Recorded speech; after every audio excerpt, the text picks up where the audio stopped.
आज के इस टॉपिक में सभी बच्चे ध्यान दें कि संधारित्रों का व्हीटस्टोन सेतु ये एक अच्छा टॉपिक है। इस पर न्यूमेरिकल मिल जाते हैं।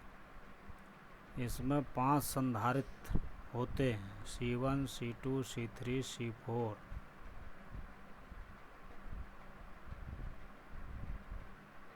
धारता के 4 संधारित्र, एक बंद परपथ ABCDA, जबकि C5 धारता का जो 5वां संधारित्र होता है वो विकर्ण पर यानी कि भुजा BD पे, ये देख रहे हो, ये जुड़ा रहता है तथा विभवांतर V का स्रोत जो है वो AC विकर्ण पर, ये देख रहे हो, ये A ये C, ये यहाँ पे विभवांतर का स्रोत। विभवांतर का स्रोत लगाने पर संधारित्र आवेश का संचय करने लगते हैं।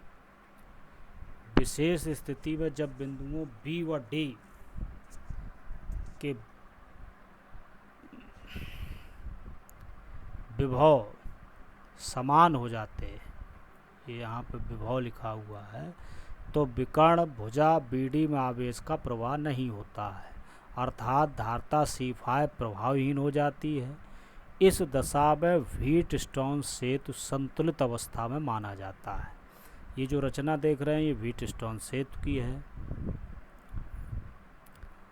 तो जो ये कंडीशन होती है, इसमें जो ये बताया कि जब इसमें आवेश नहीं जाएगा तो ये संतुलित व्हीटस्टोन सेतु माना जाएगा, जो कि इसमें इसका स्वरूप यहाँ पर फिर दर्शाया गया। यानी कि अब वो जो संधारित्र है जो बीच में लगा हुआ B और D के बीच में, वो प्रभावहीन हो जाएगा परपथ। इस स्थिति में C1 और C2 श्रेणी क्रम में तथा प्रत्येक पर आवेश अगर Q1 है, इन पर ये जो C1 और C2, C3 और C4 अलग श्रेणी क्रम में, इन पर अगर आवेश Q2 है तो ये Q2 इस पर, Q2 इस पर। चूँकि श्रेणी क्रम में आवेश समान होता है, ये सभी बच्चे ध्यान दें, श्रेणी क्रम में आवेश समान होता है, विभवांतर भिन्न भिन्न होता है, और समांतर क्रम में विभवांतर समान होता है, आवेश भिन्न भिन्न होता है। तो अब ये यहाँ पे देखिए VA माइनस VB, तो VA माइनस VB, तो जब यहाँ लिखा गया तो इसमें हो गया Q1/C1। इसके बाद VA माइनस VD बराबर VA माइनस VB, क्योंकि ये इसका और इसका जो विभव है, विभवांतर है, वो समान है, तो ये Q2/C3 हो गया। इसको हम क्या लिख सकते हैं, Q2/C3, क्योंकि VB बराबर VD, तो VB माइनस VC बराबर Q1/C2, ये यहाँ पर, ये इन बिंदुओं के बीच। इसके बाद इसी से जब हम BD माइनस BC निकालेंगे तो ये चूँकि इन बिंदु पर विभव समान है तो Q2/C4 हो जाएगा।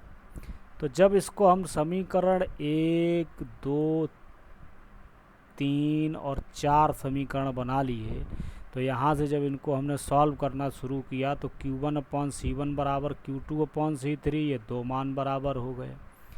Q1/Q2 बराबर C1/C3 यहाँ से मिल गया।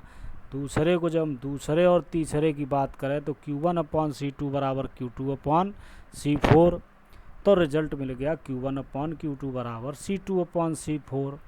इसका मतलब जब Q1/Q2 बराबर C1/C3 और Q1/Q2 बराबर भी C2/C4 है, तो इसका तात्पर्य हो गया कि C1/C3 बराबर C2/C4, अर्थात C1/C2 बराबर C3/C4। यही व्हीटस्टोन सेतु के संतुलन का प्रतिबंध है। संतुलन की शर्त ये है कि जो मध्य में विकर्ण पर लगा हुआ संधारित्र, सभी बच्चे ये ध्यान दें, विकर्ण पे लगा हुआ जो संधारित्र है, अगर उसमें आवेश का संचय नहीं हो रहा है तो इसका मतलब हो जाएगा कि C1/C2 बराबर C3/C4।